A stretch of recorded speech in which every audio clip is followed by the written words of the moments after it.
ಇನ್ನೊಂದು ಮುಖ ತೋರ್ಸಿದ್ರ ಯೂಟ್ಯೂಬರ್ದ ಫ್ರೆಂಡ್ಸ್, ಇವ್ರದ್ದು ಏನು ಯೂಟ್ಯೂಬರ್ ಇದೆ ಅವಳು ತುಂಬಾ ಒಳ್ಳೆಯದು. Hi friends, welcome back to my channel. ಎಲ್ಲರ ಮನೇಲೂ ವರಮಹಾಲಕ್ಷ್ಮಿ ಹಬ್ಬನ ಸಡಗರದಿಂದ ಆಚರಣೆ ಮಾಡಿದ್ದಾರೆ. ಅದೇ ರೀತಿ ಈ ಪವಿತ್ರವಾದ ಹಬ್ಬನ ನಮ್ಮನೇಲೂ ಆಚರಣೆ ಮಾಡಿದ್ವಿ. ಈ ವ್ಲಾಗ್ ಅಲ್ಲಿ ನಮ್ಮನೆ ವರಮಹಾಲಕ್ಷ್ಮಿ ಹಬ್ಬದ ಪ್ರಿಪ್ರೇಷನ್ ಹೇಗಿತ್ತು ಅಂತ ತೋರಿಸ್ತೀನಿ. ಒಂದಿನ ಮುಂಚೆನೆ ಹಬ್ಬಕ್ಕೆ ನಾನು ಯಾವ ರೀತಿ ತಯಾರಿ ಮಾಡ್ಕೊಂಡೆ, ಹಬ್ಬದ ಹಿಂದಿನ ದಿನ ಕೆಲಸ ಹೇಗಿತ್ತು, ಪೂಜಾ ಸಾಮಗ್ರಿ ಸಿದ್ಧಪಡಿಸೋದಾಗಿರ್ಬೋದು, ಅಮ್ಮನ ಅಲಂಕಾರ ಮಾಡೋದಾಗಿರ್ಬೋದು, ಎಲ್ಲಾನು ಈ ವ್ಲಾಗ್ ಅಲ್ಲಿ ಇವತ್ತು ತೋರ್ಸೋಣ ಅನ್ಕೊಂಡಿದೀನಿ. ಸೊ ಬನ್ನಿ ಇವತ್ತಿನ ವ್ಲಾಗ್ ನ ಸ್ಟಾರ್ಟ್ ಮಾಡೋಣ. ಹಾಗೆ ಯಾರೆಲ್ಲ ಇನ್ನು ನನ್ನ ಚಾನೆಲ್ ಸಬ್ಸ್ಕ್ರೈಬ್ ಮಾಡ್ಕೊಳ್ದೆ ಈ ವಿಡಿಯೋ ನೋಡ್ತಿದ್ದೀರೋ ಅವರೆಲ್ಲ ಸಬ್ಸ್ಕ್ರೈಬ್ ಮಾಡ್ಕೊಂಡು ಈ ವಿಡಿಯೋ ನೋಡಿ ಅಂತ ಕೇಳ್ಕೊಳ್ತೀನಿ ಫ್ರೆಂಡ್ಸ್. ಸೊ ಬನ್ನಿ ಸ್ಟಾರ್ಟ್ ಮಾಡೋಣ.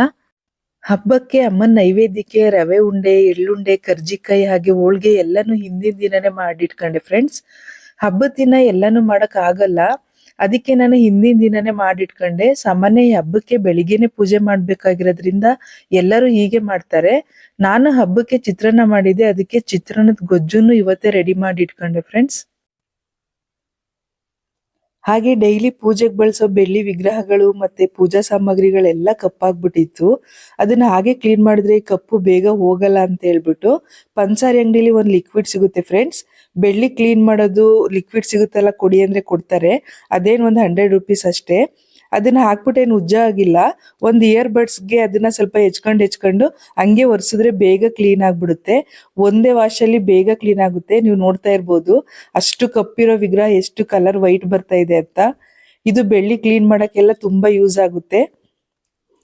ಡೈಲಿ ಪೂಜೆಗೆ ಯೂಸ್ ಮಾಡೋ ವಿಗ್ರಹ, ಕುಂಕುಮ ಭರಣಿ ಎಲ್ಲ ಸಾಂಬ್ರಾಣಿ ಮತ್ತೆ ಅಗರಬತ್ತಿ ಹೋಗೋಕೆ ಬೇಗ ಕಪ್ಪಾಗ್ಬಿಟ್ಟಿರುತ್ತೆ.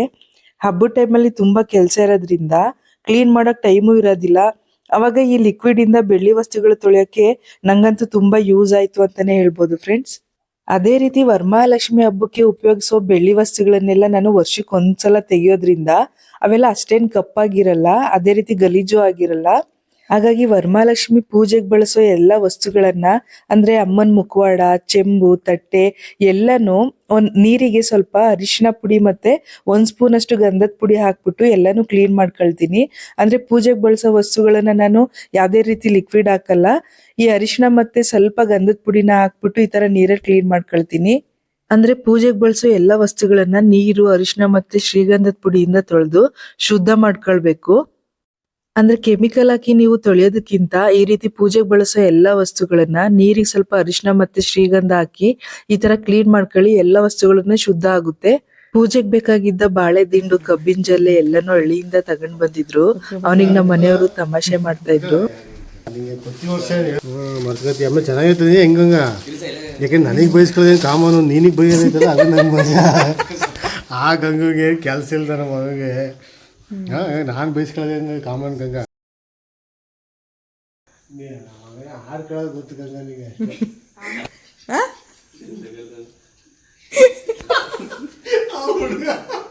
ಆಮೇಲೆ ಕಳ್ತಾ ಹೇಳಿದ ಮಗ ನೋಡು ನಗಾಡು ವಿಡಿಯೋದಲ್ಲಿ ಬಗ್ಗೆ. ಈಗ ನಗಾಡ ಮುಂಚೆ ನೋಡ್ಕೊಂಡು ನಗಾಡು, ವಿಡಿಯೋದಲ್ಲಿ ಹೋಗ್ಬಿಡ್ತೀಯ. ಚೂರ್ ಮೇಲೆ ಪಿನ್ ಹಾಕಿ ಪ್ರೇಮ್ ತೆಗೆದ್ಬಿಟ್ಟು ಮೇಲೆ ಹಾಕಿ ಒಂಚೂರು ಸರಿ ಆಗುತ್ತೆ. ಗಂಗ ಯಾರೋ ಪ್ರೇಮು, ಗಂಗ ಯಾರು ಪ್ರೇಮು?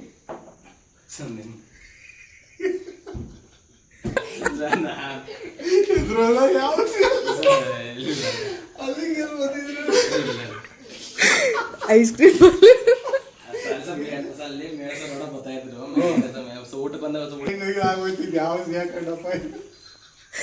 ಐಸ್ ಕ್ರೀಮ್ ಪಾರ್ಲರ್ ಅಲ್ಲಿ ಯಾವ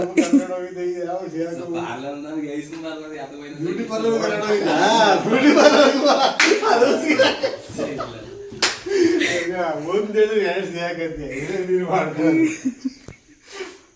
ಬ್ಯೂಟಿ ಪಾರ್ಲರ್ ಹೋಗ್ಲಿ. ಅದೇ ಬ್ಯೂಟಿ ಬಗ್ಗೆ ತಲೆ ಕೆಡಿಸ್ಕೊಳ್ಳೋದಿಲ್ಲ. ಹಾಗೆ ಎಷ್ಟೇ ಬೆಳ್ಳಿ ವಸ್ತುಗಳಿದ್ರು ಹಿತ್ತಾಳೆ ಬಿಂದಿಗೆಯಲ್ಲಿ ಅಮ್ಮನ್ ಕೂರ್ಸಿದ್ರೆ ಎಷ್ಟೋ ಶ್ರೇಷ್ಠ ಅಂತ ನನ್ನ ನಂಬಿಕೆ. ಅದಕ್ಕೆ ಈ ಬಿಂದಿಗೆಯಲ್ಲಿ ಅಮ್ಮನ್ ಕೂರ್ಸೋಣ ಅಂತ ಕ್ಲೀನ್ ಮಾಡ್ಕೊಂಡೆ. ಹಿತ್ತಾಳೆ ವಸ್ತುಗಳನ್ನ ನಾನು ಯಾವಾಗ್ಲೂ ಪೀತಾಂಬರಿ ಪೌಡರ್ ಬರುತ್ತಲ್ಲ ಫ್ರೆಂಡ್ಸ್, ಅದ್ರಲ್ಲೇ ಕ್ಲೀನ್ ಮಾಡ್ಕೊಳ್ಳೋದೆಲ್ಲಾನು.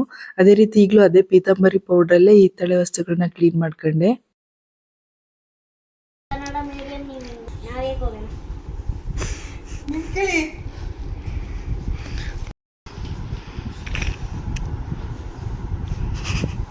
ಯಾಕೆ ಮಾಡ್ತೀಯ ಮನು?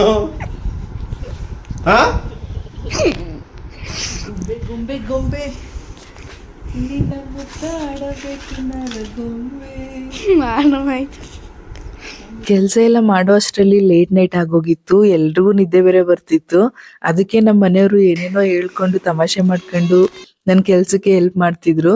ನನ್ನ ಮಗ ಮತ್ತೆ ನಮ್ಮ ಮನೆಯವರು ಎಲ್ಲ ಹೆಲ್ಪ್ ಮಾಡಿದ್ರು ಫ್ರೆಂಡ್ಸ್.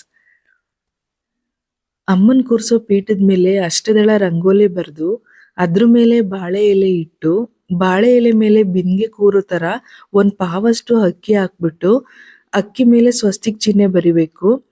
ಅದಕ್ಕೆ ಸ್ವಲ್ಪ ಅರಿಶಿನ ಕುಂಕುಮ ಇಟ್ಟು ಆಮೇಲೆ ಅದ್ರ ಮೇಲೆ ಬಿಂದಿಗೆ ಇಡಬೇಕು. ಸ್ವಸ್ತಿಕ್ ಚಿಹ್ನೆ ಬರಿಬೇಕಾದ್ರೆ ಮೊದಲು 4 ಅಂತ ಬರೆದು ಆಮೇಲೆ ಬಲಗಡೆಯಿಂದ ಕೆಳಗಡೆ ಬರಬೇಕು. ನಾನಿಲ್ಲಿ ಬರ್ದಿದ್ದೀನಲ್ಲ ಆ ತರ ಬರಿಬೇಕು. ಇದು ಸ್ವಸ್ತಿಕ್ ಚಿಹ್ನೆ ಬರೆಯೋ ವಿಧಾನ ಆಗಿರುತ್ತೆ ಫ್ರೆಂಡ್ಸ್. ಅಮ್ಮ ಸ್ವಲ್ಪ ಎತ್ತರವಾಗಿ ಕಾಣ್ಲಿ ಅಂತ ನಾನು 2 ಬಿಂದಿಗೆ ಮೇಲೆ ಅಲಂಕಾರ ಮಾಡ್ತೀನಿ. ನಾವು ಉಪಯೋಗಿಸುವಂತ 2 ಬಿಂದಿಗೆನೂ ತುಂಬಿರ್ಬೇಕು, ಯಾವ್ದು ಖಾಲಿ ಇರಬಾರ್ದು. ಅಕ್ಕಿ ತುಂಬಿಸಿರ್ಬೇಕು, ಇಲ್ಲಾಂದ್ರೆ ನೀರ್ ಹಾಕಿರ್ಬೇಕು. ಅದಕ್ಕೆ ನಾನು ಒಂದಕ್ಕೆ ಅಕ್ಕಿ ಮತ್ತೆ ಇನ್ನೊಂದಕ್ಕೆ ನೀರ್ ಹಾಕಿರ್ತೀನಿ. ಗಂಗೆ, ಅನ್ನಪೂರ್ಣೇಶ್ವರಿ, ವರಮಹಾಲಕ್ಷ್ಮಿ 3 ಜನಕ್ಕೆ ಪೂಜೆ ಸಲ್ಲುತ್ತೆ ಅಂತ ನಾನು ಈ ತರ ಮಾಡ್ತೀನಿ. ನೀವು ಕೆಳಗಡೆ ಪಾತ್ರೆ ಏನು ಕಾಣೋದಿಲ್ಲ ಅಂತ ಖಾಲಿ ಕೂರಿಸ್ಬೇಡಿ. ನೀರು ತಪ್ಪಿದ್ರೆ ಅಕ್ಕಿ 2ರಲ್ಲಿ ಯಾವ್ದಾದ್ರು ಒಂದು ಹಾಕಿರಿ. ಇನ್ನೊಂದು ಮುಖ ತೋರಿಸಿದ್ರ ಯೂಟ್ಯೂಬರ್ ಫ್ರೆಂಡ್ಸ್, ಇವ್ರದ್ದು ಏನು ಯೂಟ್ಯೂಬರ್ ಇದೆ. ಈ ರೀತಿಯಾಗಿ ಒಂದಿನ ಮುಂಚೆನೆ ಎಲ್ಲ ಪೂಜೆ ಪ್ರಿಪ್ರೇಷನ್ ಮಾಡ್ಕೊಂಡೆ. ಹಬ್ಬದ ದಿನ ಪೂಜೆ ಮಾಡಿದ್ದೆಲ್ಲ ನೆಕ್ಸ್ಟ್ ವ್ಲಾಗ್ ಅಲ್ಲಿ ಹಾಕ್ತೀನಿ.